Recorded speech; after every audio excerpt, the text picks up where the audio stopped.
ना ते उपस्थित राहिले, त्यांनी संवाद साधला, त्यांनी आपल्या भूमिका मांडल्या, त्यात काय चुकलं? आजही तुम्ही दिल्लीत आहात आज लोकसभा अध्यक्षांची काही भेट घेणार आहात का किंवा काही त्याच्या? मला तुम्ही कधी कोणाला अशा लोकांना भेटताना पाहिलंय का?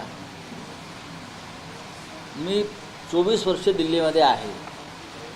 मला तुम्ही कधी 12 वर्षात मागच्या 12 वर्षामध्ये अशा प्रकारच्या लोकांना, भाजपच्या मंत्र्यांना कधी भेटताना पाहिजे संविधानाचं आणि घटनेचं पालन करत नाहीत, नियमाचं पालन करत नाही, अशा कोणत्याही माणसाला मी शक्यतो भेटत नाही.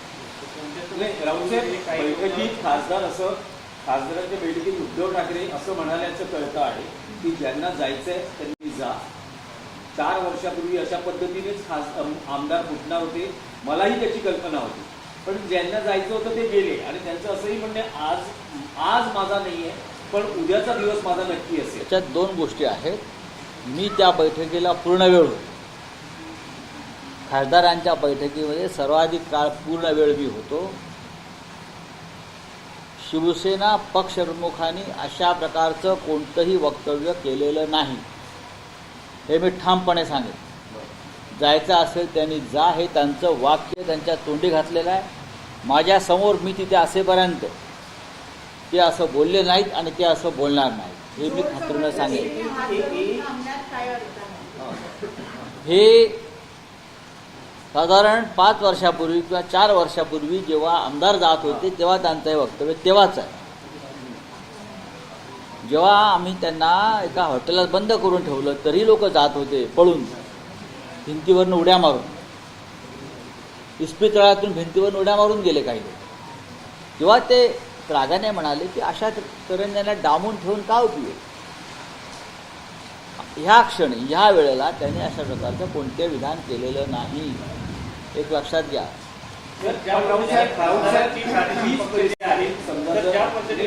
नाही, कोणीतरी एकाने विचारा नाही, पण राजकारणात जर तरला उत्तर नसतं तरीही जी एक जोरदार चर्चा आहे की 6 ते 7 खासदार फुटणार, अशा वेळेसही उद्धव ठाकरेंची हीच भूमिका असेल का की नाही?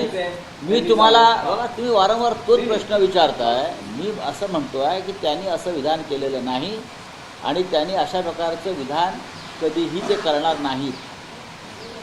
उलट त्या खासदारांच्या बैठकीत ते स्वतः प्रत्येक खासदाराशी संवाद साधत होते आणि त्यांच्या अडचणी समजून घेत होते. कुणी जर अशा प्रकारे अफवा पसरवत असतील ते तर चुकीचं आहे.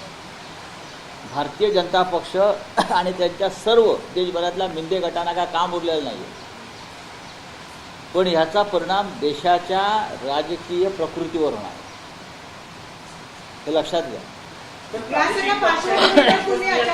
कमी करण्याचा प्रयत्न केला जातोय. प्रादेशिक पक्षांची विश्वसनीयता कमी करण्याचा हा प्रयत्न आहे का? टीएमसीचे खासदार. मग तुम्हाला काय वाटतं, भाजपची विश्वसनीयता राहिली आहे का?